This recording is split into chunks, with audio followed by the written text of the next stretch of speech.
Hi, and welcome to another video. In this video, I'll be talking about quantitative research and the steps in conducting the quantitative research.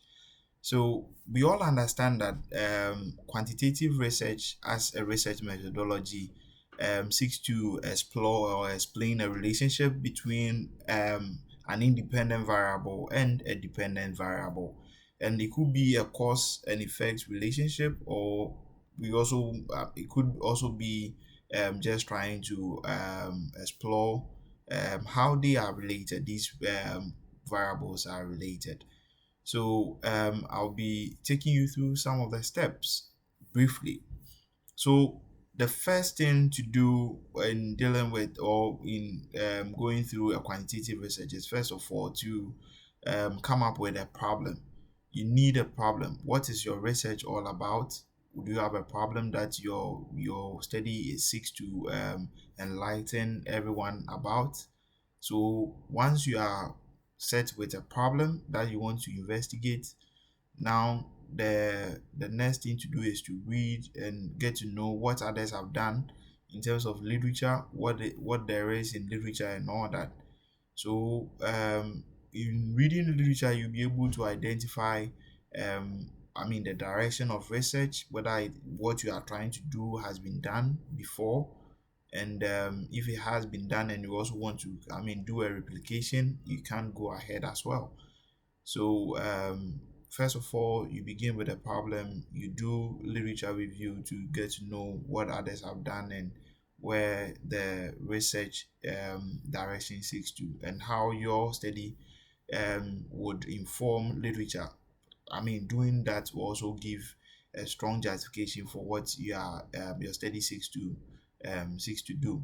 So now that you are certain about literature and everything, the next thing to do is to select the appropriate research design, the method that you want to use in order to answer the questions that or the problem that you have identified initially.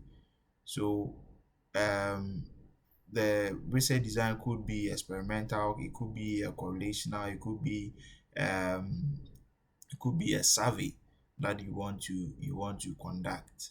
So now through that, you should be able to determine your targeted population, those that you want to really understand your study is all about, in terms of understanding them and who um, your study relates to them. So now that you know about your population, you need to select a sample. You need to select some few people from the sample, and it should be done in such a way that they are the number of people that are selected will be able to generalize, will be able to confirm, or will be able to say that these are true representation of the population, and therefore whatever we've seen in this sample is likely to reflect in the whole population. And that's by way of coming up with what your sample, and you need to select an appropriate sampling strategy. It could be snowballing, it could be simple random sampling, it could be a systematic sampling, it could be stratified sampling technique and all that. So you need to select or use an appropriate uh, sampling procedure in order to arrive at your sample. Now that you are done with arriving at your sample, you need to come up with the right data collection instrument. You need to use a tool that will help you to gather the relevant information that will help you explain or answer the questions that you have generated initially. So you need to select the right data collection tool, and this tool has to be we have to it has to be validated. You need to know that it is valid, it's able to generate genuine responses, and the conclusions that will be arrived at from that instrument is indeed true, and it should be reliable as well. It should be able to generate responses that can be reliable over time and all that. So once you've been able to determine everything about your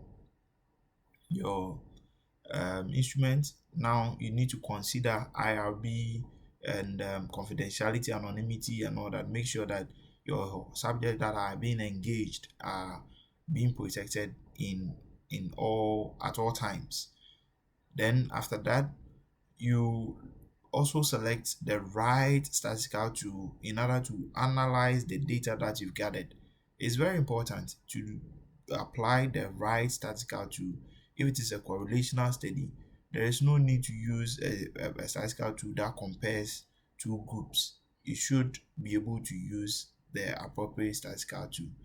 And once you are done, you now analyze your data, make sense of the data, and communicate your findings, and also propose areas for future research. So, these are some of the steps that you go through in conducting a quantitative research. I hope you enjoyed this video. Thank you and see you again.